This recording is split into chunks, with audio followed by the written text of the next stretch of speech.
सुप्रभात बच्चों, online class में आपका स्वागत है।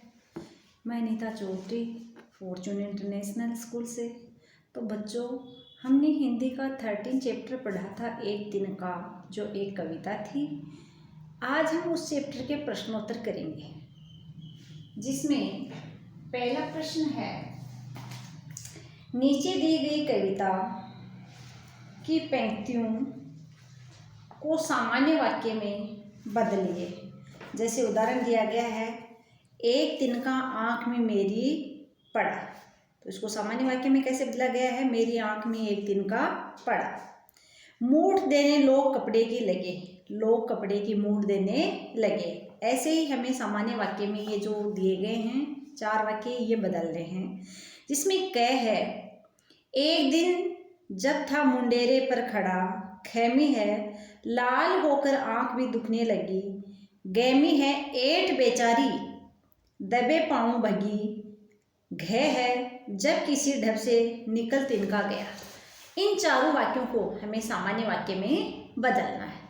तो उत्तर लगा के क में लिखेंगे, एक दिन जब मैं अपनी छत की मुंडेर पर खड़ा था। ख वाला है, आँख में तिनका चले जाने के कारण आँख लाल होकर दुखने लगी। गए है, बेचारी ऐंठ दबे पाँव भागी। घ में लिखेंगे, किसी तरीके से। देखो ये घ में दिया गया ना, जब किसी ढब से निकल तिनका गया। इसको सामान्य वाक्य में कैसे बदलेंगे? किसी तरीके से आँख से तिनका निकाला गया। प्रश्न नंबर 2 है, एक दिन का कविता में किस घटना की चर्चा की गई है जिससे घमंड नहीं करने का संदेश मिलता है? उत्तर है, कविता में घास के तिनके की चर्चा की गई है कि जब एक छोटा सा तिनका यानी घास का छोटा सा टुकड़ा मनुष्य को विवश यानी मजबूर कर सकता है और वह स्वयं को, अपने आप को असहाय सा महसूस करने लगता है, तो शक्तिशाली वस्तु तो मनुष्य का नामो निशान मिटा सकती है। इसीलिए एक दिन का कविता के माध्यम से कवि मनुष्य को घमंड न करने का संदेश देता है। यानी इस कविता में ये बताया गया है कि घास का एक छोटा सा टुकड़ा है, वो भी मनुष्य को कितना विवश कर देता है, मजबूर कर देता है। अगर कोई शक्तिशाली वस्तु हो तो मनुष्य का नामो निशान मिटा सकती है। इसलिए इसमें कविता में ये बताया गया है कि मनुष्य को कभी भी घमंड नहीं करना चाहिए। प्रश्न नंबर 3 है, आँख में तिनका पड़ने के बाद घमंडी की क्या दशा हुई? तो उत्तर लिखेंगे बच्चों, आँख में तिनका पड़ने के बाद घमंडी परेशान हो गया, उसकी आँख लाल होकर दुखने लगी और उसकी सारी ऐंठ का अर्थ होता है घमंड, उसका सारा घमंड समाप्त हो गया।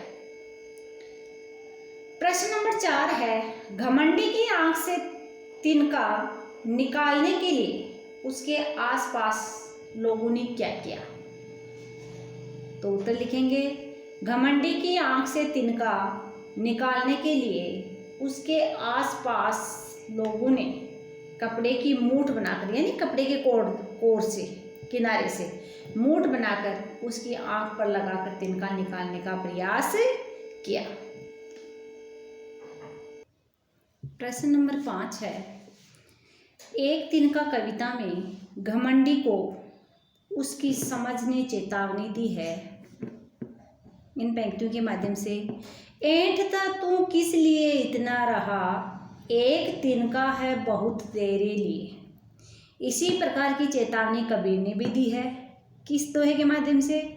तिनका कबहु न नींदिए पाँव तले जो हो, कबहु उड़ी आँखिन परे पीर घनेरी हो। कबीर जी ने क्या कहा कि तिनका है, उसकी छोटा सा तिनका उस जो पाँव के तले दब जाता है, उसकी कभी भी आपको निंदा नहीं करनी चाहिए। क्यों जब वो छोटा सा तिनका ही उठकर आपकी आँख में गिर जाता है तो आपको बहुत ज़्यादा कष्ट होता है। तो इन दोनों में क्या तो समानता है दोनों वाक्यों में, और क्या इसमें अंतर बताया गया है? तो उत्तर लगा करके लिखेंगे, दोनों में समानता में लिखेंगे इन दोनों वाक्यांश या इन दोनों दोहों में ये समानता है कि दोनों ने ही तिनके के उदाहरण द्वारा ये समझाने का प्रयास किया है। दोनों ने यानी दोनों कवियों ने, हरिवंश जी ने और कबीर जी ने ये समझाने का प्रयास किया है कि एक छोटा सा तिनका भी मनुष्य को परेशानी में डाल सकता है। दोनों में अंतर है। दोनों में अंतर क्या लिखेंगे? इन दोनों वाक्यांश में अंतर है कि जहाँ कवि हरिवंश जी ने हमें घमंड न करने की सीख दी है, वहीं कबीर जी ने हमें किसी को भी तुच्छ यानी छोटा न समझने की और उनकी निंदा न करने की सीख दी है। तो आज हमने 13 चैप्टर के प्रश्नोत्तर किए हैं।